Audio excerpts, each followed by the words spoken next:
Good news everyone, you still got time to get your very own plush version of our mascot ranch. We've had over 300 pre-orders so far, so if you want to grab your very own and make this a reality for everyone, check out the link in the pinned comment below and secure your very own. We can do this, guys. Let's get on with the video. Now, I can imagine that we've all wondered this, but most of us probably never thought what would happen. What would happen? Hey guys, MasakoX here. Now, I love Perfect Cell, and that's not because of his perfect jawline or anything like that. No, even though it is pretty great, no. I think Perfect Cell is great because he was the ultimate end boss for Dragon Ball Z. He is one of my best examples of a good villain. He's respectful, but he's also kind of terrifying. You don't know when he's gonna flip. If Dragon Ball Z had ended with this saga, the Cell Saga, it would have marked the culmination of everything that our heroes had faced up until that point. It's a natural end point. The idea of Cell was, for want of a better word, perfect. But why is that, Masako? Well, it's simply down to his makeup. He has the powers of pretty much every significant fighter within the show. Even Yamcha to some extent. It was the final hurdle for our Dragon team in a package which was fashioned from one of Goku's oldest rivals, the Red Ribbon lot, you know. Dr. Gero had created a biomechanical creation which was able to get results. You know, ultimately it did get retroactively fixed, but, you know, Gero got it, so it counts. Cell's basic design was thought up by Gero as the ultimate artificial human, while Gero was in a good mood due to successfully completing Android 19. The computer redesigned the weak parts of the original personality, adding in the personalities of various different characters to make him the perfect weapon. In addition to that, in my opinion, Cell was also the capping off of the over-reliance of technology against martial arts as well as the Dragon team. It's a common message within Dragon Ball Z, and it all started with Scouters, which were meant to be the cute little answer to sensing energy using tech. With Cell, he is tech. He was powerful and used the powers of our heroes well, but he ultimately lost to good old-fashioned strength and elbow grease. Technology and biology on a man-made level had failed again. But what if it didn't? That's right. This isn't your typical what if per se, maybe a little, but today I wish to discuss what might actually happen or could happen if Cell won the Cell games and got what he wanted. This is something that started during our weekly What If Roundtable live streams, and that seems to be a common trend as of late. And this is where you guys can interact with myself, Havrock and Sophie B, and pitch your ideas for what ifs, and we give our real-time answers. Thursdays at 2 PM Eastern if you're curious. But instead of a common story, at the moment, I thought it would be a good hybrid subject for musing possible scenarios that could arise from this. So let's do that. Today I wish to pitch 5 possible outcomes that could happen if Cell got his way, and all of these drives come about from all the different characters that he is comprised of, which I feel is the... Okay, I had to stop myself from making another perfect pun, but you probably know what I was going to go for anyway, so let's just roll on. Scenario 1. Cell takes over the world and improves it, inspired by the King Piccolo and Dr. Gero side of him. This one is pretty straightforward, but is also quite interesting in the sense that it's a little bit out of the ordinary.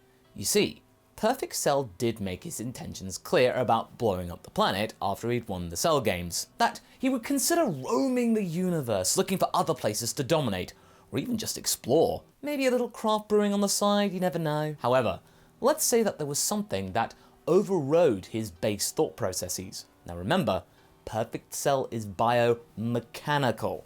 Mechanical objects need base commands in order to operate properly. Otherwise, they're just a collection of objects fused together that don't do anything, or if they did do something, it would not make any sense, rhyme or reason, and it would just be chaos. So let's say, like with what happened with HAL 9000's shutdown, a recording played in Cell's mind upon a completion of something, and if this then that subroutine. Upon the termination of Son Goku and his friends, when the world was rid of all those that had felled the Red Ribbon Army in the past as well as their associates, Gero's voice plays and cannot be turned off within Cell's head. Well done, Cell.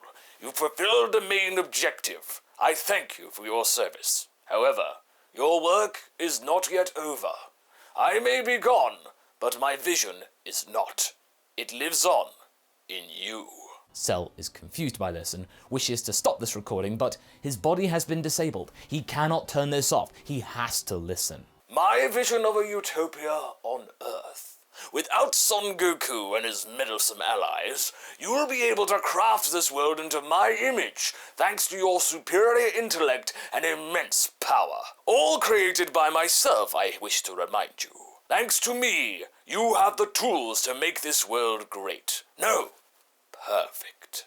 With this message played, the command carried out, more hidden command files are activated and warp Cell's brain into thinking inward. Instead of destroying the world and leaving for the galaxy, he would instead take over the world and meld it into something that Dr. Gero would deem worthy. Not only that, but it would also appeal to the hidden desire of King Piccolo, part of his DNA sort of via Piccolo Jr., to rule said world, as well as make it technologically incredible. With this behind him, he would set about deposing King Furry and his cabinet and start a recruitment drive. He would like to apologize for his reckless behavior via ZTV in the past and state that it was merely a means to an ultimately glorious end. It would work out better for them in the long run.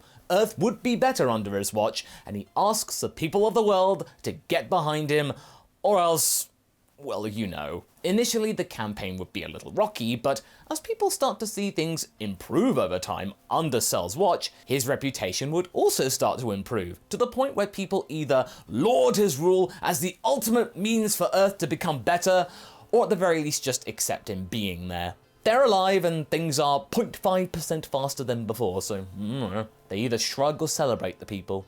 Cell is king, and Earth becomes the very embodiment of Dr. Gero's dream, a planet driven by the miracles of science! Scenario 2. Cell leaves Earth and roams the galaxy for a bigger challenge, inspired by his Goku Vegeta DNA.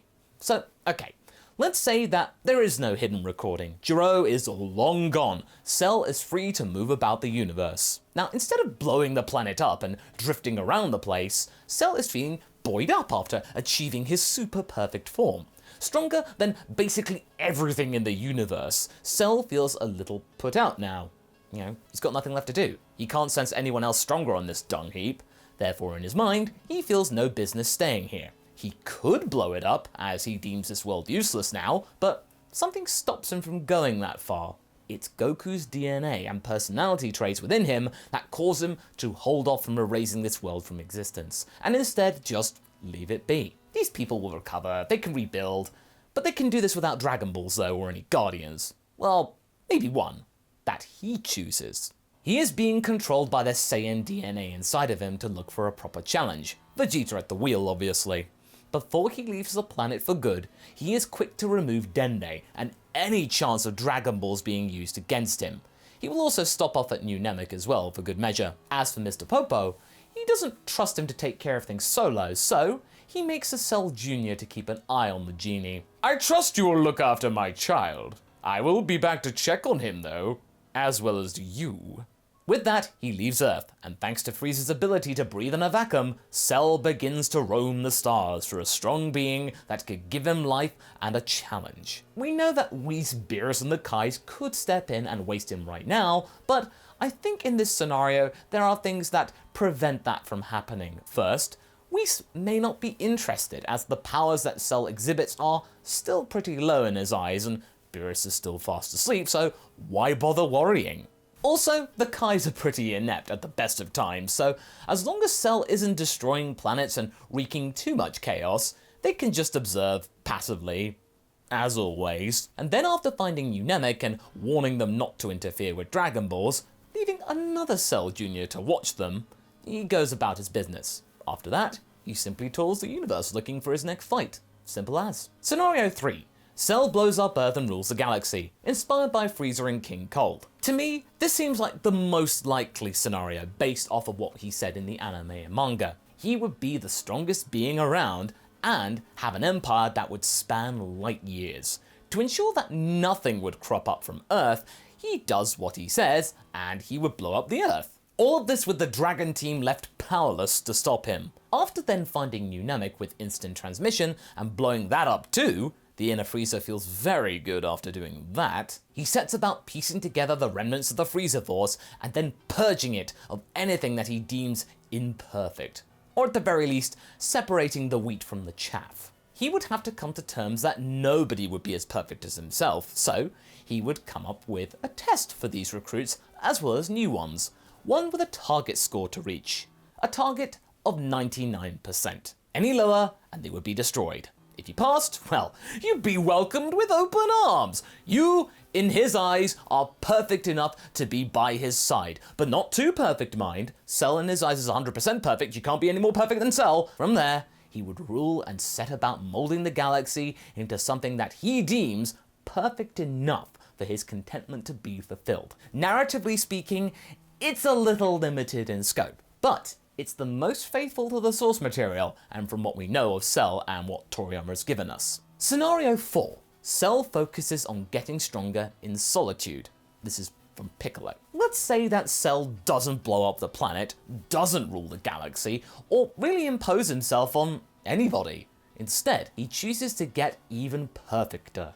He goes inwards. He does some soul searching, choosing to dial up the inner Piccolo Jr. and concentrate on self-improvement. Sure, he was perfect enough to waste the Dragon Team, but he could be better. He could be even more perfect, be more efficient, be even more dominating. There's a lot to really kind of refine. So he decides to leave the planet, not before threatening Dende with erasure, of course, if he used the Dragon Balls to stop him, and meditate out in space or somewhere quiet. He would train. He would train for eons, becoming this sort of intergalactic legend. Travelers would see sometimes this green bugman or traces of him floating on an asteroid, calmly meditating, or punching a huge planetoid into dust sometimes. Yeah, it definitely did happen. I saw it with my own eyes from my spaceship. Word would spread that this mysterious creature could rip worlds asunder, something to be marveling at. One day, Cell would find out about this chestnut and revel in it. He would rule, in a way. He would rule the minds of the universe with just the mere thought of his power. I think that this would make sense because Cell loves to be idolized. He loves to be the center of attention, that people revere him whatever ways necessary. He doesn't care how it happens, so long as people admire him and cherish his power in some degree, then he's happy. Right now, I think Cell would feel fantastic at this thought. He gets all the glory whilst being able to train on his own without distraction, and Cell becomes Universe 7's boogeyman, respected, admired, feared. And Scenario 5, Cell blows up Earth, the Kais waste him, and Namek fixes everything. Yeah, now we all know that Dragon Ball does sometimes like to disappoint us with pragmatic, obvious, or even sometimes ludicrously frustrating outcomes for its stories. Look no further than the end of the Goku Black Arc from Super for what I'm going for here. For our last scenario today, this would be the most logical solution. Now, I know I said scenario 3 was logical, but that did omit the Kais, sort of what I said in scenario 2 as well, because the Kais are, well, rubbish. Let's say the Kais actually did do their job and put a stop to this. Shin likes to use the Frieza scale of danger a lot. Most of the Kais do. They seem to think anyone stronger than Frieza is, oh my god, someone stronger than Frieza? Oh, perish the thought! When the Kais get wind of a being that is not only many times stronger than Frieza, but also contains the very being of Frieza to some extent, action needs to be taken. So, Cell blows up Earth and sets about to travel infinity for eternity. That is until Shin shows up and actually does something. Shin travels to Beerus's place and requests the help of the Destroyer to stop this being from doing his job. A quick Hakai and they can go back to playing. However, when Shin gets there, he is met by Whis, who is casually drinking some tea and states that his master is fast asleep and will not awake for another decade at least. Something about a Saiyan something or whatever. Whis can't fully remember the details. It was something to do with a Saiyan. Shin then twigs that that Saiyan might be Goku, the Saiyan on Earth who got really strong.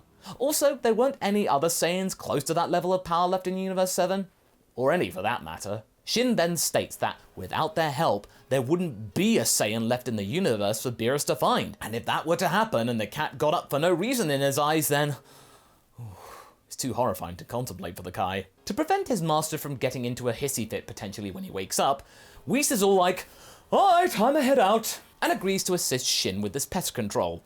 They find Cell heading towards New Namek, and thanks to Shin's instantaneous movement, they get there to warn the Namekians in time to take cover in case anything were to happen. With the godly key, Cell cannot sense them there, nor does he have any inkling of Kais, angels, or anything like that, because Dr. Giraud didn't believe in that kind of stuff, so why would he program that? The Bugman arrives on New Namek and is greeted by Whis, who is pretty neutral in expression. Cell asks him if he's the one in charge of the Dragon Balls here, but when Whis says no, and that he will not permit Cell to use them, Cell responds, "I see.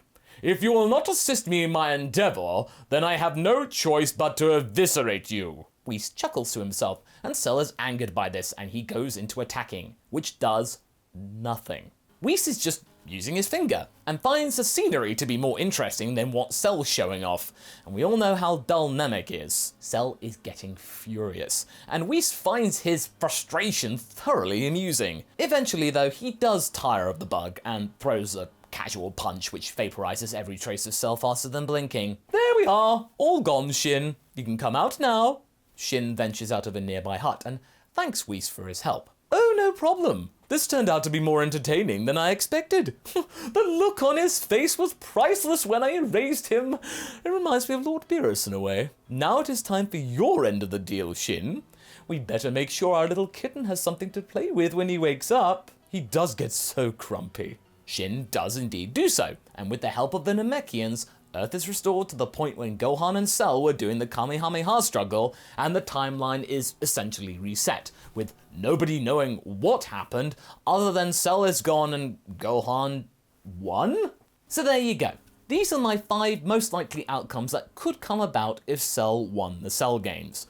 I know that some of you would have wanted to see a proper story arise from this instead of a discussion, so I'm going to throw you a bone here. Up top, I'll have a poll for you, and based on what I've told you, which story would you like to see me expand upon in the future, make into a proper what-if scenario? Now, I can't promise this is going to happen very soon after this video comes out, but I will bear the result in mind should we ever come back to this. We like to listen here on the MasakoX channel, and your input does matter, so thank you for your time. But for the purposes of this video, what did you guys think? Did these stories feel like something that Cell would do? Are there more outcomes that we didn't talk about that could have arisen from Cell's victory? Leave a comment below and let's get this discussion going, and I shall see you in the next video. Catch you later!